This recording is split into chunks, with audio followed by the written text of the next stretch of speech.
Welcome to the O Horror Podcast. Join me as I take you on a journey of the senses and the mind into the darkness. Sit back, relax, and enjoy today's story.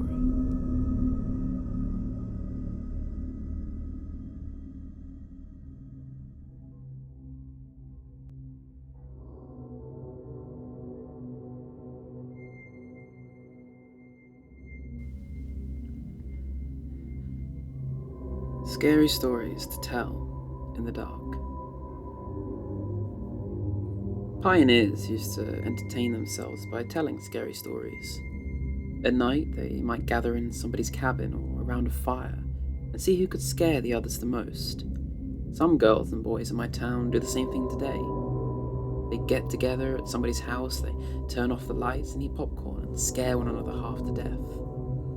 Telling scary stories is something people have done for thousands of years. For most of us like being scared that way. Since there isn't any danger, we think of it as fun. There are many scary stories to tell. There are ghost stories, tales of witches, devils, boogeymen, zombies and vampires.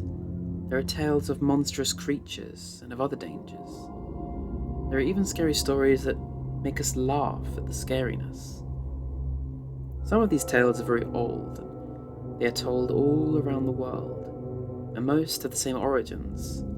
They are based on things that people saw, or heard, or experienced, or thought they did. Many years ago, a young prince became famous for scary stories. He started to tell, but did not finish. His name was Malimus, and he was probably 9 or 10 years old.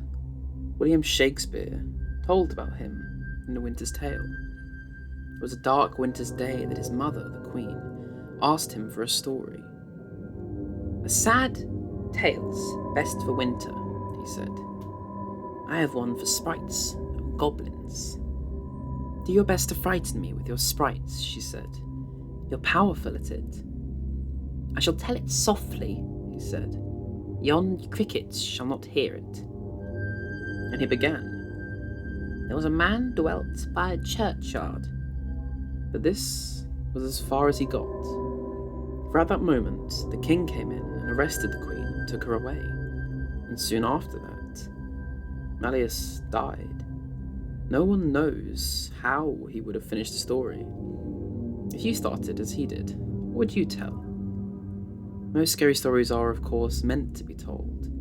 They are more scary that way, but how you tell them is important. As Malimus know, the best way to speak is softly, so that your listeners lean forward to catch your words, and to speak slowly, so that your voice sounds scary. And the best time to tell these stories is at night, in the dark and the gloom. It's easy for someone to listen and imagine all sorts of strange and scary things. The Thing. Ted Martin and Sam Miller were good friends. They spent a lot of time together. On this particular night, they were sitting on a fence near the post office talking about one thing and another. There was a field of turnips across the road. Suddenly they saw something crawl out of the field and stand up. It looked like a man, but in the dark it was hard to tell for sure. And then it was gone. But soon it appeared again. It walked halfway across the road, then turned around and went back to the field. Then it came out a third time and started towards them. By now, Ted and Sam were scared, and they were started running. But when they finally stopped, they decided they were being foolish. They weren't sure what had scared them, so they decided to go back and get a better look. Pretty soon they saw it, for it was coming to meet them. It was wearing black pants, a white shirt, and black suspenders. Sam said, "I'm going to try and touch it, then we'll know if it's real." He walked up to it and peered into its face. It had bright, penetrating eyes sunk deep into its head. It looked like a skeleton. Ted took one look and screamed, and again he and Sam ran, but this time the skeleton followed them. When they got into Ted's house, they stood in the doorway and watched it. It stayed out in the road for a while, then it disappeared. A year later, Ted got sick and died. Toward the end, Sam sat up with him every night. The night Ted died, Sam said he looked just like the skeleton. Cold as clay. A farmer had a daughter for whom he cared more than anything in the world. She fell in love with a farmhand named Jim, but the farmer did not think Jim was good enough for his daughter. To keep them apart, he sent her to live with her uncle on the other side of the country. Soon after she left, Jim got sick, and he wasted away and died. Everyone said he died of a broken heart. The farmer felt so guilty about Jim's death, he could not tell his daughter what had happened. She continued to think about Jim and the life they might have had together. One night, many weeks later, there was a knock on her uncle's door. When the girl opened the door, Jim was standing there. "Your father asked me to get you," he said. "I came on his best horse." She packed a few things and they left. She rode behind him, clinging to his waist. Soon he complained of a headache. "It aches, something terrible," he told her. She put her hand on his forehead. "Why are you cold as clay?" she said. "I hope you're not ill." She wrapped her handkerchief around his head. They travelled so swiftly that in a few hours they reached the farm. The girl quickly dismounted and knocked on the door. Her father was startled to see her. "Didn't you send for me?" she asked. "No, I didn't," he said. She turned to Jim, but he was gone, and so was the horse. They went to the stable to look for them. The horse was there. It was covered in sweat and trembling with fear, but there was no sign of Jim. Terrified, her father told her the truth about Jim's death. Then quickly, he went to see Jim's parents. They decided to open his grave. The corpse was indeed in the coffin, but around its head they found the girl's handkerchief. The White Wolf. The timber wolves around French Creek had gotten out of hand. There were so many wolves. The farmers could not stop them from killing their cattle and sheep, so the state put a bounty on them. It would pay a hunter $10 for each wolf pelt he turned in. A butcher in town named Bill Williams thought it was pretty good money. He stopped working as a butcher and started killing wolves.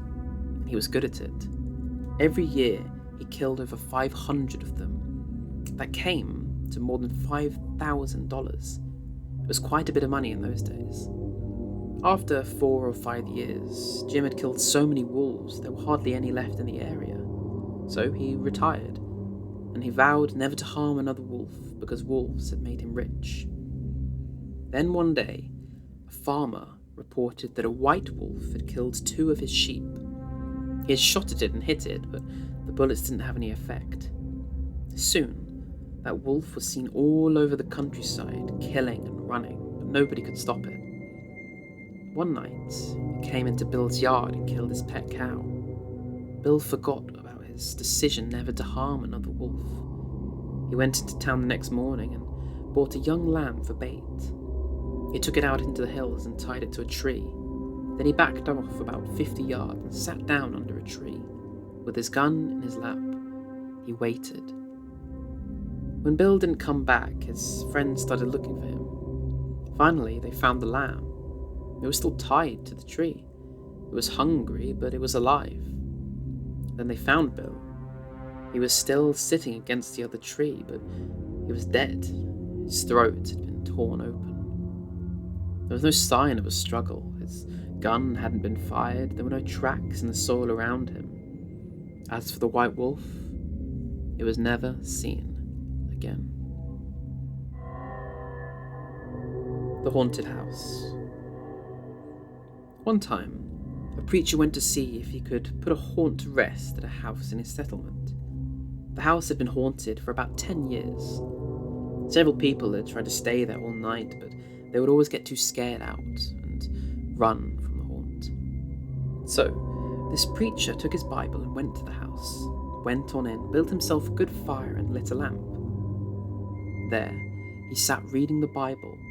Then just before midnight, he heard something start up in the cellar, walking back and forth, then it sounded like somebody was trying to scream and got choked off. Then there was a lot of thrashing around and struggling, and finally everything got quiet. The old preacher took up his Bible again, but before he could start reading, he heard footsteps coming up the cellar stairs.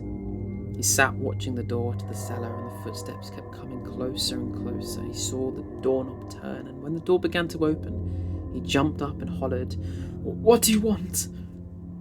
The door shut back easily, like there wasn't any sound. The preacher was trembling a little, but he finally opened the Bible and read a while. Then he got up and laid the book on the chair and went to tend to the fire. Then the haunt started walking again, and a step up the stairs. The old preacher sat watching the door, saw the doorknob turn and the door opened. It looked like a young woman. He backed up and said, "Who are you? And what do you want?" The haunt sort of swayed, like she didn't know what to do. Then she just faded out. The old preacher waited and waited, and when he didn't hear any more noises, he went over and shut the door. He was sweating and trembling all over, but he was a brave man, and he thought he'd be able to see it through. So he turned his chair to where he could watch, and he sat down and waited. It wasn't long before he heard the haunt start up again. Slowly, step, closer and closer, step, and it was right at the door. The preacher stood up and held out his Bible in front of him. Then the doorknob slowly turned, the door opened wide. This time, the preacher spoke quiet-like. He said, "In the name of the Father, the Son, and the Holy Ghost, who are you, and what do you want?" The haunt came right across the room, straight to him, took a hold of his coat. It was a young woman, about 20 years old. Her hair was torn and tangled, and the flesh was drooping off her face, so he couldn't see the bones and part of her teeth. She had no eyeballs, but there was a sort of blue light way back in her eye sockets, and she had no nose to her face. Then she started talking. It sounded like her voice was coming and going with the wind blowing it. She told how her lover had killed her for money and buried her up in the cellar. She said if the preacher would dig up her bones and bury her properly, she could rest. Then she told him to take the end joint of the little finger from her left hand and to lay it in the collection plate at the next church meeting, and he'd find out who had murdered her. And she said, "If you come back here once more after that, you'll hear my voice at midnight, and I'll tell you where my money is hid, and you can give it to the church." The haunting sobbed like she was tied, and she sunk down toward the floor and was gone. The preacher found her bones and buried them in a graveyard. The next Sunday, the preacher put the finger bone in the collection plate just as she said, and when a certain man happened to touch it, it stuck to his hand. The man jumped up and rubbed and scraped and tore at the bone, trying to get it off. Then he went to screaming like he was going crazy. Well, he confessed to the murder and they took him to jail. After the man was hung, the preacher went back to the house one midnight, and the haunt's voice told him to dig under the hearth rock.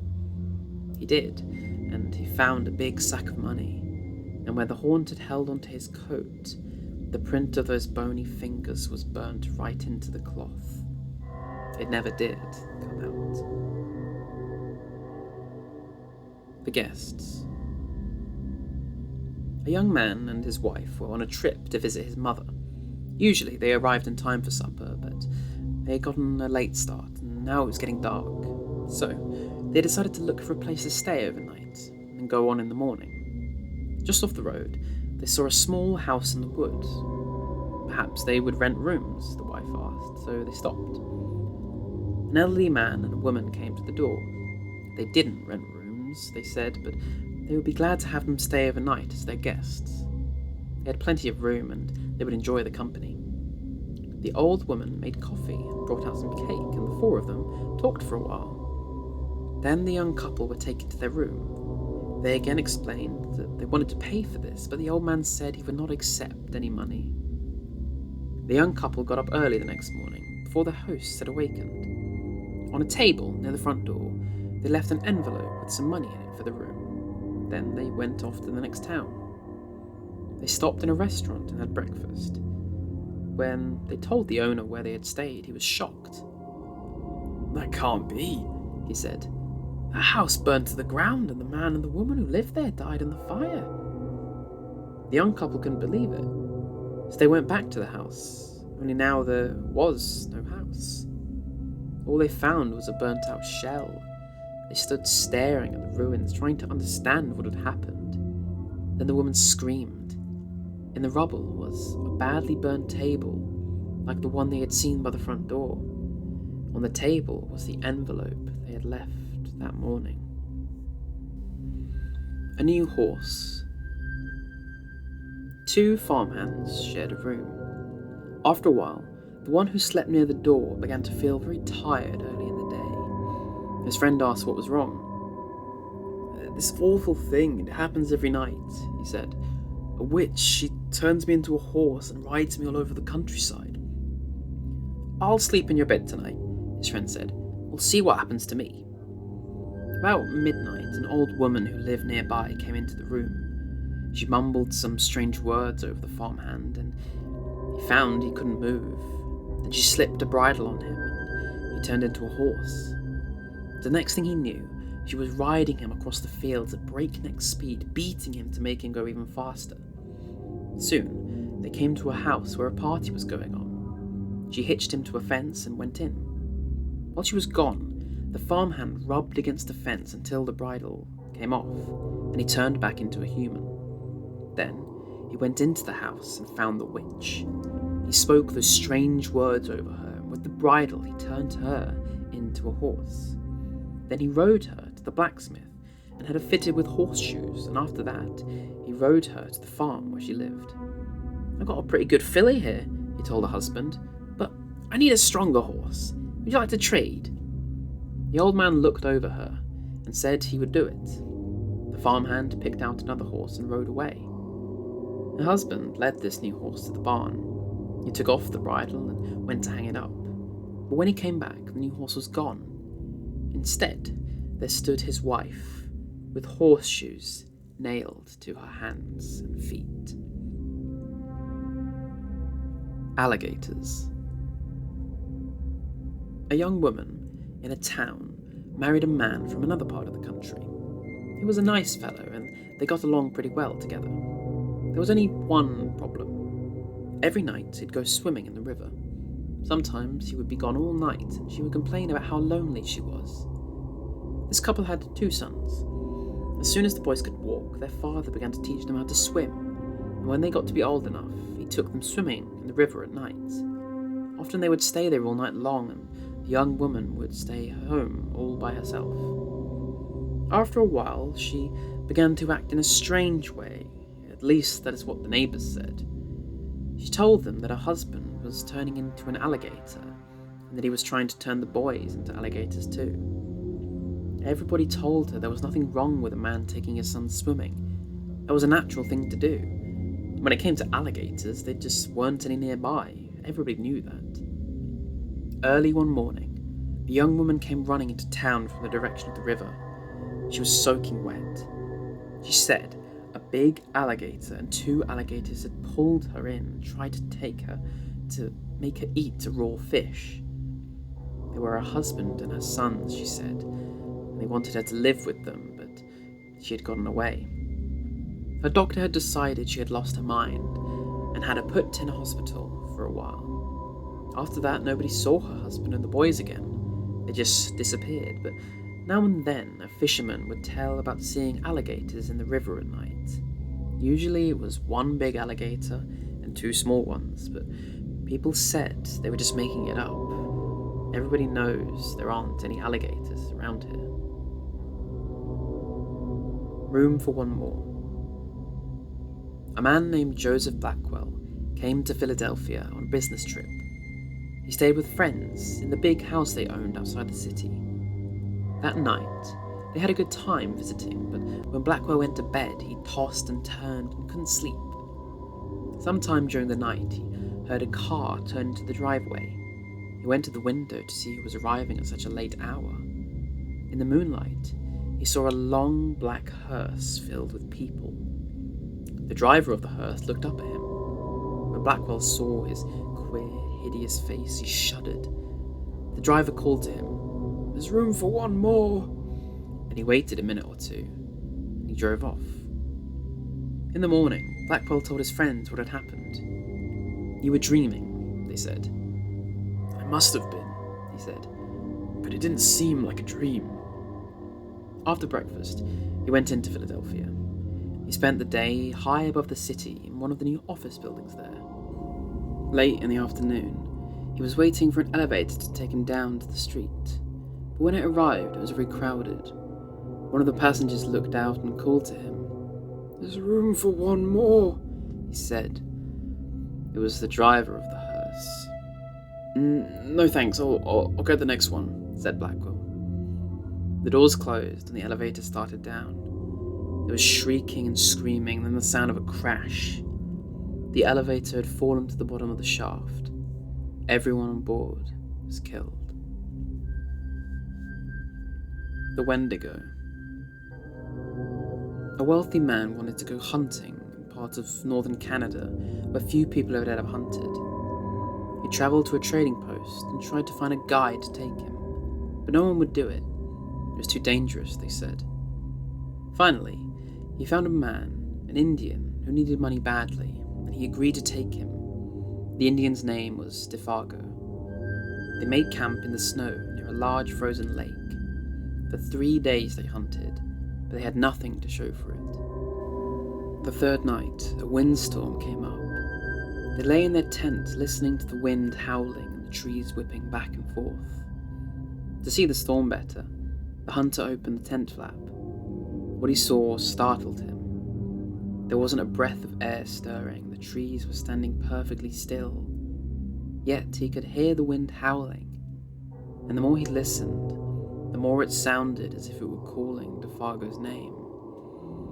"Defago," it called. "Defago." "I must be losing my mind," the hunter thought. But Defago had gone out of his sleeping bag. He was huddled in the corner of the tent, his head buried in his arms. "What's this all about?" the hunter asked. "It's nothing." But the wind continued to call him, and Defago became more tense and more restless. "Defago! Defago!" Suddenly he jumped to his feet, and he began to run from the tent, but the hunter grabbed him and wrestled him to the ground. "You can't leave me out here," the hunter shouted. Then the wind called again, and Defago broke loose and ran into the darkness. The hunter could hear him screaming as he went. Again and again he cried, "My fiery feet! My burning feet of fire!" Then his voice faded and the wind died down. At daybreak, the hunter followed Defago's tracks in the snow. They went through the woods, down toward the lake, and then out onto the ice. But soon he noticed something strange. The steps Defago had taken got longer and longer. They were so long no human could have taken them. It was as if something had helped him to hurry away. The hunter followed the tracks out into the middle of the lake, but there they disappeared. At first he thought that Defago had fallen through the ice, but there wasn't any hole. Then he thought that something had pulled him off the ice into the sky, but that made no sense. As he stood wondering what had happened, the wind picked up again. Soon, it was howling as it had the night before. Then he heard Defago's voice. It was coming from above, and again he heard Defago screaming, "My fiery feet! My burning feet!" But there was nothing to be seen. Now the hunter wanted to leave that place as fast as he could. He went back to the camp and packed. Then he left some food for Defargo and he started out. Weeks later, he reached civilization. The following year, he went back to hunt in that area again. He went to the same trading post to look for a guide. The people there could not explain what had happened to Defargo that night, but they had not seen him since then. "Maybe it was the Wendigo," one of them said, and he laughed. "It's supposed to come in the wind. It drags you along at great speed until your feet are burned away, and more of you than that. Then it carries you into the sky and it drops you. It's just a crazy story, but that's what some of the Indians say." A few days later, the hunter was at the trading post again. An Indian came in and sat by the fire. He had a blanket wrapped around him and he wore his hat so that you couldn't see his face. The hunter thought there was something familiar about him. He walked over and he asked, "Are you Defargo?" The Indian didn't answer. "Do you know anything about him?" No answer. He began to wonder if something was wrong, if the man needed help, but he couldn't see his face. "Are you all right?" No answer. To get a look at him, he lifted the Indian's hat. Then he screamed. There was nothing under the hat but a pile of ashes. "May I carry your basket?" Sam Lewis spent the evening playing chess at his friend's house. It was outside midnight when they finished their game, and he started home. Outside it was icy and cold and as quiet as the grave. As he came around a turn in the road, he was surprised to see a woman walking ahead of him. She was carrying a basket covered with a white cloth. When he caught up to her, he looked to see who it was, but she was so bundled up against the cold it was hard to see her face. "Good evening," Sam said. "What brings you out so late?" But she didn't answer. Then he said, "May I carry your basket?" She handed it to him. From under the cloth, a small voice said, "It's very nice of you," and that was followed by wild laughter. Sam was so startled that he dropped the basket and out rolled the woman's head. He looked at the head and he stared at the woman. "It's her head," he cried, and he started to run, and the woman and her head began to chase him. Soon the head caught up to him. It bounded into the air and sunk its teeth into his left leg. Sam screamed with pain and ran faster, but the woman and her head stayed right behind. Soon the head leaped into the air again and bit his other leg, and then they were gone. The babysitter. It was 9 o'clock in the evening. Everybody was sitting on the couch in front of the TV. There were Richard, Brian, Jenny, and Doreen, the babysitter. The telephone rang. "Maybe it's your mother," said Doreen. She picked up the phone. Before she could say a word, a man laughed hysterically and hung up. "Who was it?" asked Richard. "Some nut. What did I miss?" At 9:30, the telephone rang again. Doreen answered it. It was the man who had called before. "I'll be there soon," he said, and he laughed and hung up. "Who was it?" the children asked. "Some crazy person." About 10 o'clock, the telephone rang again. Jenny got to it first. "Hello," she said. It was the same man. "1 more hour," he said, and he laughed and hung up. He said, "1 more hour?" It's somebody falling around." "I'm scared," said Jenny. About 10:30, the telephone rang once more. When Doreen picked it up, the man said, "Pretty soon now," and he laughed. "Why are you doing this?" Doreen screamed, and he hung up. "Was it that guy again?" asked Brian. "Yes," said Doreen. "I'm going to call the operator and complain." The operator told her to call back if it happened again, and she would try to trace the call. At 11 o'clock, the telephone rang again. Doreen answered it. "Very soon now," the man said, and he laughed and hung up. Doreen called the operator. Almost at once, she called back. "That person is calling from a telephone upstairs," she said. "You'd better leave. I'll get the police." Just then, a door upstairs opened. A man they had never seen before started down the stairs toward them. As they ran from the house, he was smiling in a very strange way. A few minutes later, the police found him there, and he was arrested.